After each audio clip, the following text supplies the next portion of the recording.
welcome to episode 20 of Toke Signals TV, where we bring you the biggest in cannabis and hemp news stories every week.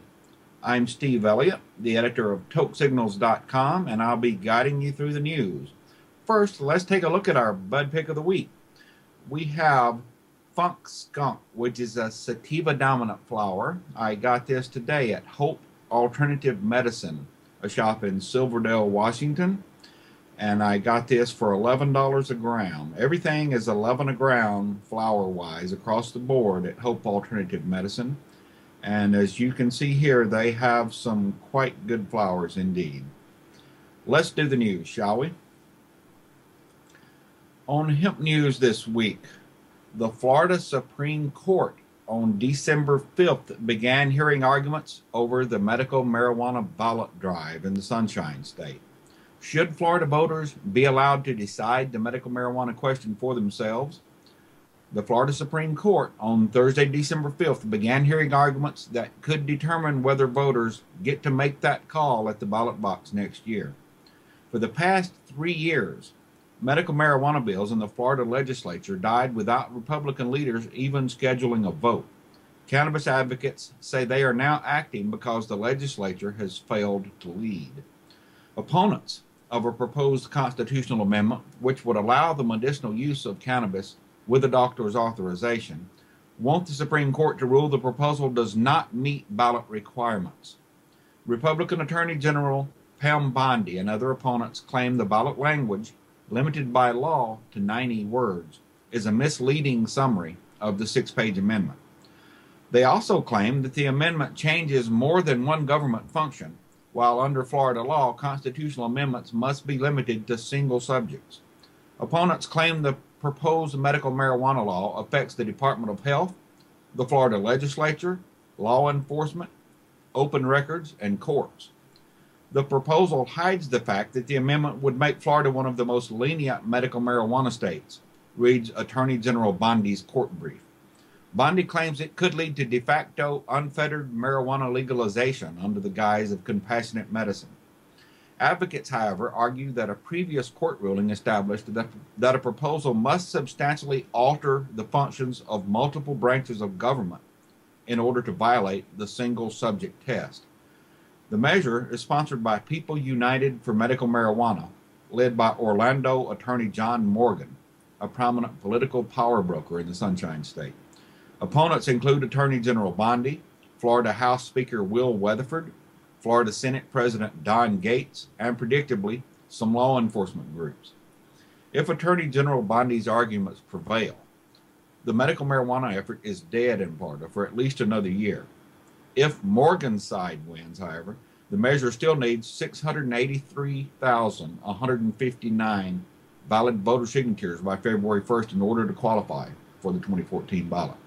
It now has about 133,296 signatures, the Florida Division of Elections said on Wednesday. According to Mills, Attorney General Bondi's positions against the petition boil down to two main concepts. Both, he said, are patently and demonstrably untrue.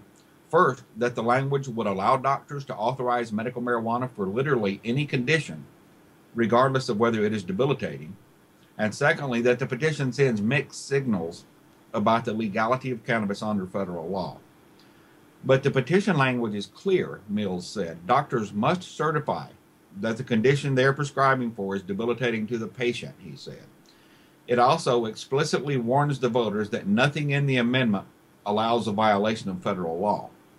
While we have confidence that the court will rule in our favor, we can't wait for its decision, Mills said.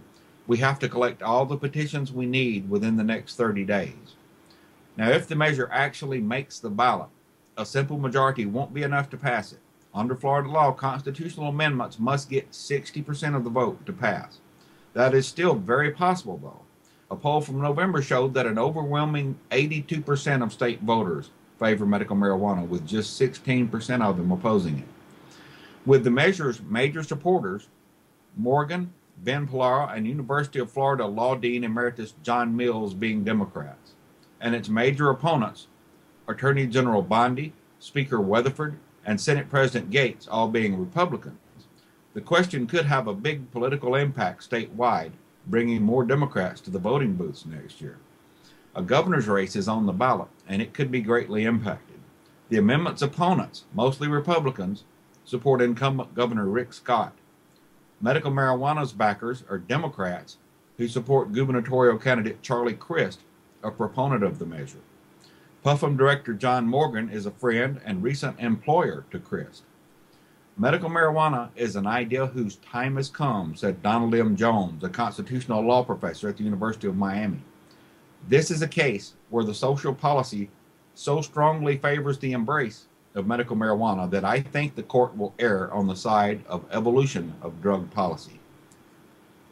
Speaking of evolution of drug policy, down in Uruguay in South America, we have what might even be called a revolution of drug policy. Sometime next week, if things go according to schedule and as expected, Uruguay will become the first nation in the modern world to fully legalize marijuana. The Uruguayan Senate next week will vote on a bill that would make their country the very first to legally regulate the production, sale, and distribution of cannabis to adults.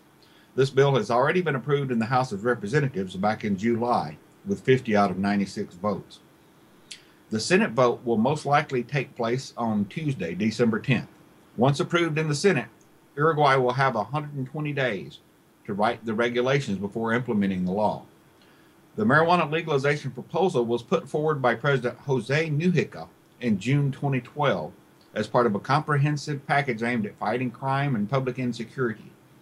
After a year and a half of studying the issue, engaging in political debate, redrafting the bill, and the emergence of a public campaign in favor of the proposal, Uruguay's parliament is set to approve the measure this year. It's about time that we see a country bravely break with the failed prohibitionist model and try an innovative, more compassionate, and smarter approach, said Hannah Hetzer, who is based out of Montevideo, Uruguay, as the policy manager of the Americas for the Drug Policy Alliance. By approving this measure, according to Hetzer, Uruguay will represent a concrete advance in line with the growing opposition to the drug war in Latin America and throughout the world.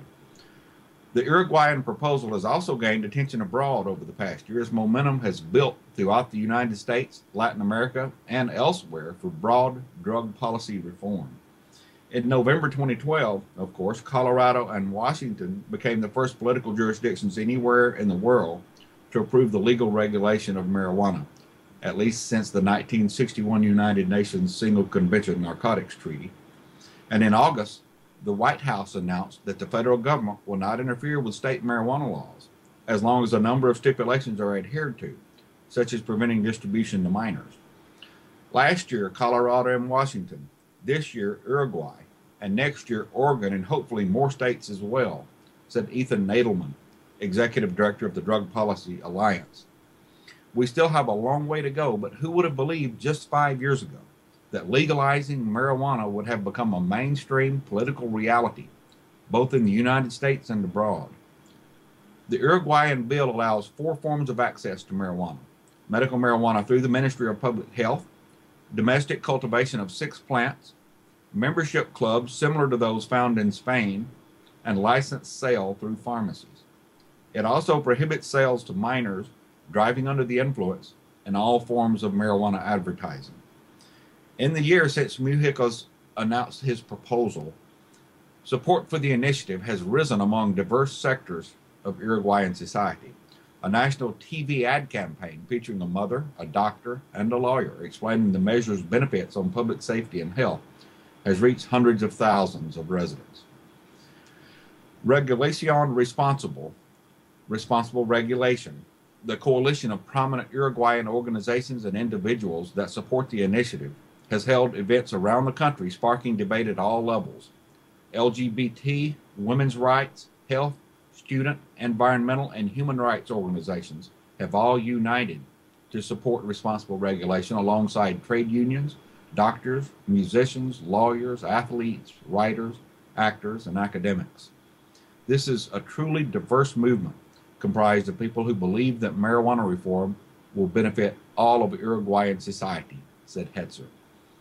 In mid-July, the former president of Brazil and chair of the Global Commission on Drug Policy Fernando Enrique Cardoso, publicly praised Uruguay in an op-ed published throughout the region.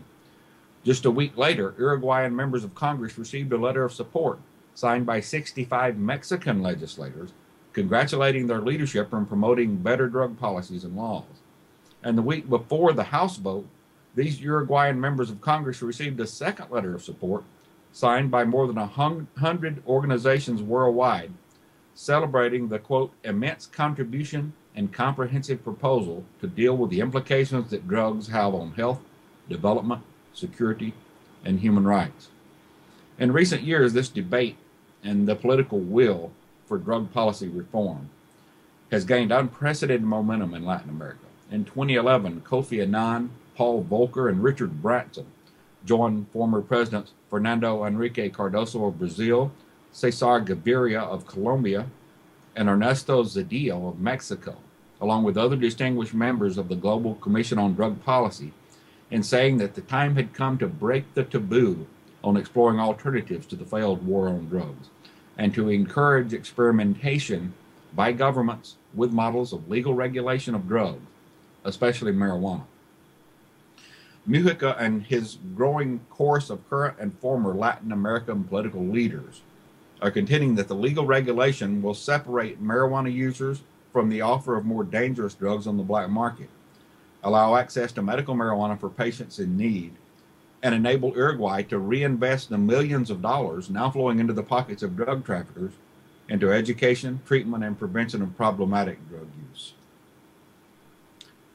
Meanwhile, back in the United States, Thursday, December 5th, marked the 80th anniversary of the end of alcohol prohibition. That marked the ratification of the 21st Amendment, which ended the prohibition of alcohol in 1933. This amendment repealed the 18th Amendment, passed in 1920, after more than a decade of increased crime, dangerously unregulated products, and a failure to reduce consumption, convinced the American public that prohibition was an ineffective and destructive way to attack the problems associated with substance use. Alas, it was a lesson quickly forgotten. Decades later, America repeated the mistake with the prohibition of drugs, heir to all the same problems as alcohol prohibition and then some. As former prosecutor and law enforcement against prohibition member James Gerac said, Al Capone and other gangsters thrived when governments outlawed what people wanted, when booze went legit with the 21st Amendment. Mobsters had to wait only 40 years before government did it again with drugs. Same problem, same solution. Legalize, license, regulate, and tax. Two comparisons with the current war on drugs are particularly worthy of note here. First, the prohibition of alcohol was actually closer to what reformists today call decriminalization, the removal of criminal penalties for use and possession while sales, distribution, and manufacture remain prosecutable offenses. The 1920s nicely illustrate why legalization and regulation, not decriminalization alone, are the solutions to the problems engendered by the war on drugs, according to LEAP Executive Director Major Neil Franklin, a retired police officer for 34 years. As long as illegal markets guarantee high profits, no amount of law enforcement will be able to loosen the stranglehold that organized crime has over the drug trade, Franklin said. Secondly, the end of prohibition of alcohol came not through the federal government, but through the states, the path that seems most likely for the end of the prohibition of marijuana and eventually of all drugs. Already Colorado and Washington have legalized and regulated marijuana, and the momentum is building in states across the country to follow suit in order to reduce violence, increase oversight, and realign the priorities of law enforcement officials who have too long been focused on an unwinnable and destructive war on drugs. When we finally came to our senses and repealed the prohibition of alcohol 80 years ago, homicides went down appreciably nationwide, said LEAP member and retired Judge James P. Gray. We will realize the same phenomenon when we finally repeal drug prohibition. In New Jersey this week, medical marijuana patients cheered the opening of the state's third safe access point. New Jersey's medical marijuana program has suffered from numerous delays.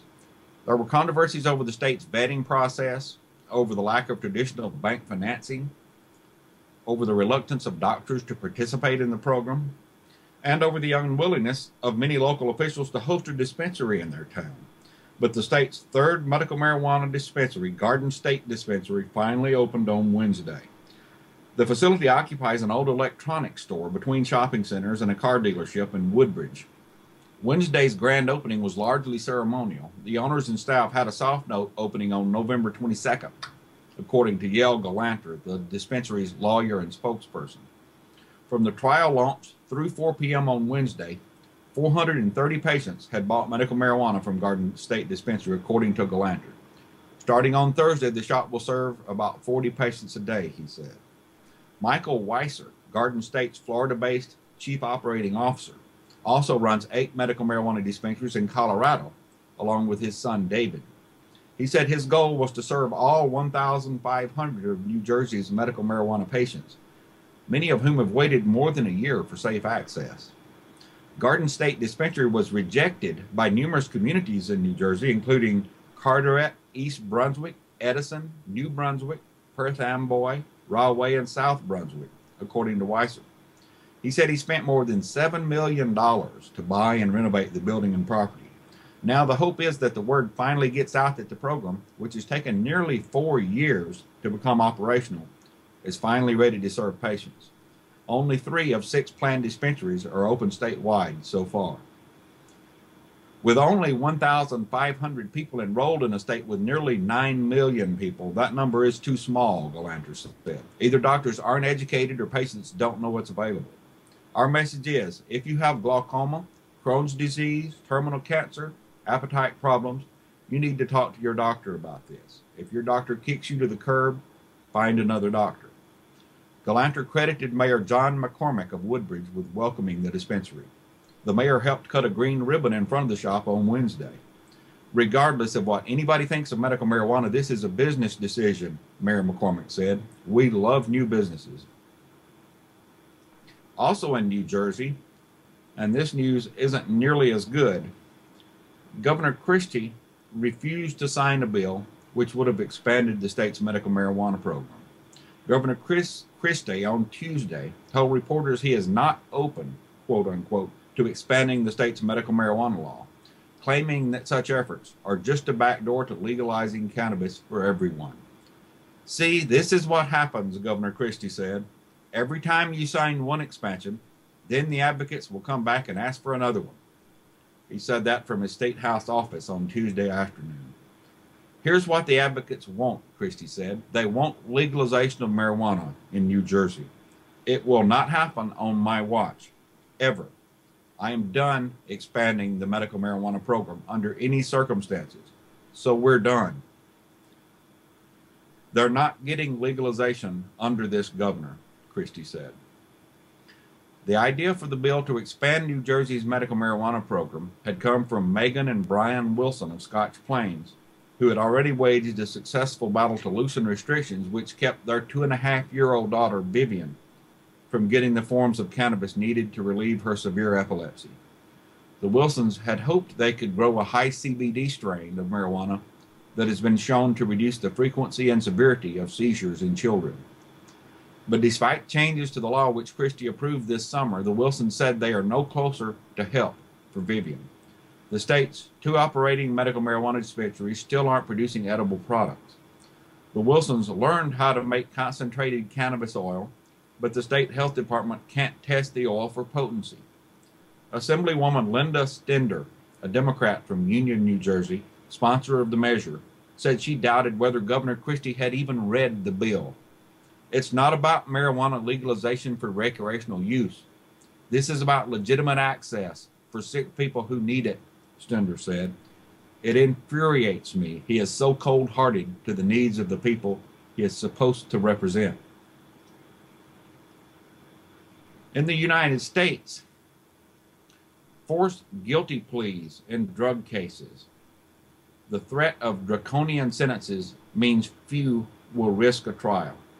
Federal prosecutors routinely threaten extraordinarily severe prison sentences to coerce drug defendants into waiving their right to trial and pleading guilty. Human Rights Watch said in a report released on Thursday. In the rare cases in which defendants insist on going to trial, prosecutors make good on their threats. Federal drug offenders convicted after trial receive sentences on average 3 times as long as those who accept a plea bargain, according to new statistics developed by Human Rights Watch. Their 126-page report, An Offer You Can't Refuse, How U.S. Federal Prosecutors Force Drug Defendants to Plead Guilty, details how prosecutors throughout the United States extract guilty pleas from federal drug defendants by charging or threatening to charge them with offenses carrying harsh mandatory sentences, and by seeking additional mandatory increases to those sentences. Prosecutors offer defendants a much lower sentence in exchange for pleading guilty. Since drug defendants rarely win at trial, it's not surprising that 97% of them decide to plead guilty. Prosecutors give drug defendants a so-called choice.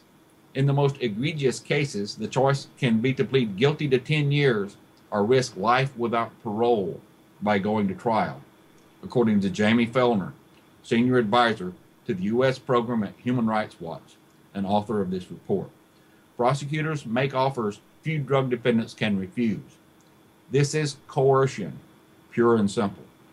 In the 1980s, when Congress enacted mandatory minimum sentencing statutes, lawmakers intended 10-year minimum sentences for drug kingpins and 5 years for mid-level traffickers. But because the laws key the sentence to the weight and type of the drug and not the specific role of the offender, prosecutors can levy the same charges with the same mandatory sentence against a courier who delivers a package of drugs and the head of a drug organization to whom the drugs are delivered. Nearly half, 48% of federal drug offenders have low-level functions such as street-level dealer or courier, and half to 3/4 of them are convicted of offenses carrying mandatory minimum sentences. Prosecutors also pressure drug defendants to plead by threatening increased mandatory sentencing enhancements and penalties that apply if the defendant has 1 or more prior drug convictions or possessed a gun at the time of the offense.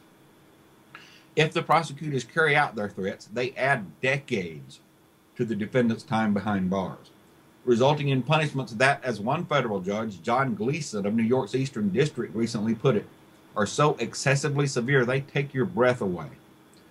In one of hundreds of cases Human Rights Watch reviewed, Sandra Avery, a small-time drug dealer, rejected a plea of 10 years for possessing 50 grams of crack cocaine with intent to deliver. The prosecutor triggered a sentencing enhancement based on her prior convictions for simple drug possession, and rather than that 10 years, she got life without parole. In addition to case reviews, the report is also based on numerous interviews with federal prosecutors, defense attorneys, and judges. It includes new statistics developed by Human Rights Watch that provide the most recent and detailed measure of what the report calls the trial penalty. That's the difference in sentences for drug defendants who pled guilty compared with those for defendants convicted after a trial. The trial penalty is essentially the price prosecutors make defendants pay for exercising their right to a trial. Going to trial is a right, not a crime, Fellner said, but defendants are punished with longer sentences for exercising that right. Prosecutors are able to impose the trial penalty because judges have been reduced to virtual bystanders in cases involving mandatory sentences. When prosecutors choose to pursue mandatory penalties and the defendant is then convicted, judges must impose the sentences. They cannot exercise their traditional role of tailoring sentences to each defendant's conduct and culpability, and of making sentences no longer than necessary to serve the purposes of punishment. Plea bargain is broadly accepted largely on the pragmatic ground that if every criminal case went to trial, the overburdened criminal justice system would grind to a halt. And the U.S. Supreme Court has accepted this logic in decisions sanctioning plea bargains. But under human rights principles and long-standing principles of criminal justice in the United States, criminal sentences should be no greater than necessary to hold offenders accountable and to protect the public. Prosecutors favor mandatory sentences because they enhance the leverage not only to get convictions via pleas, but to get defendants to cooperate with the government in the prosecution of others in exchange for a lower sentence. We don't let police beat suspects to get confessions, said Fellner. Threatening someone with a life sentence can be just as coercive and just as wrong. In August, Attorney General Eric Holder instructed federal prosecutors to avoid charging certain low-level, nonviolent offenders with offenses carrying mandatory minimum sentences, and to avoid seeking mandatory sentencing enhancements based on prior convictions unless the defendant's conduct warranted such severe sanctions. Now, it's too soon to tell how prosecutors will carry out these policies, but they contain easily exploited loopholes and do not prohibit prosecutors from pursuing harsh sentences against any defendant who refuses to plead. Moreover, if prosecutors ignore the letter or spirit of Holder's policies, there is no remedy. If a defendant is convicted, the judge must impose the applicable mandatory minimum sentences or sentencing enhancements sought by the prosecutor. Attorney General Holder should direct prosecutors to seek proportionate sentences for all drug offenders, whether they plead or go to trial, according to Human Rights Watch. He should prohibit prosecutors from threatening or seeking greatly increased sentences simply because defendants refuse to plead guilty. Even more importantly, Congress should eliminate mandatory minimum sentences and sentencing enhancements for drug offenders so that judges may use their judgment when setting sentences. Independent federal judges who have no personal or institutional stake in the outcome should have the final say over sentencing, Fellner said. Judges should have the discretion to ensure that defendants in drug cases receive sentences proportionate to their crimes, not their willingness to plead guilty. The average sentence, according to Human Rights Watch, for federal drug offenders who pled guilty was 5 years, 4 months. For those convicted after a trial, the average sentence was 16 years. This report is available at the Human Rights Watch site. You can find that link at the Hemp News story. U.S. force guilty pleas in drug cases. Before we close tonight, we have 2 must-read stories that you really want to check out on tokesignals.com. First of all, Cannabis, formerly of Moms for Marijuana, recently departed assistant executive director of the organization, has responded to some allegations made by Sarah Frank, the president of Moms for Marijuana. The article is called "Let's Set the Record Straight About Moms for Marijuana." It's authored by Cannabis, and if you want to be fully informed about this situation, you really want to read this article. There is another seasonal article by Sherry Sicard on Toke Signals called "Enjoy All Your Favorite Holiday Flavors with Weed." Now, Sherry Sicard is a cannabis cooking expert, and if you want to prepare those infused holiday dishes, this is the place to go, and these are the recipes to use. You know you can depend on them. Sherry tells you how to make marijuana-infused gingerbread cupcakes with molasses cream cheese icing, marijuana-infused eggnog custard, and marijuana-infused peppermint candy cane brownies. That sounds good to me. I hope you have a wonderful week. I hope you're having a joyous holiday season. I think it would be a great idea until next week and we see each other again to stay lifted.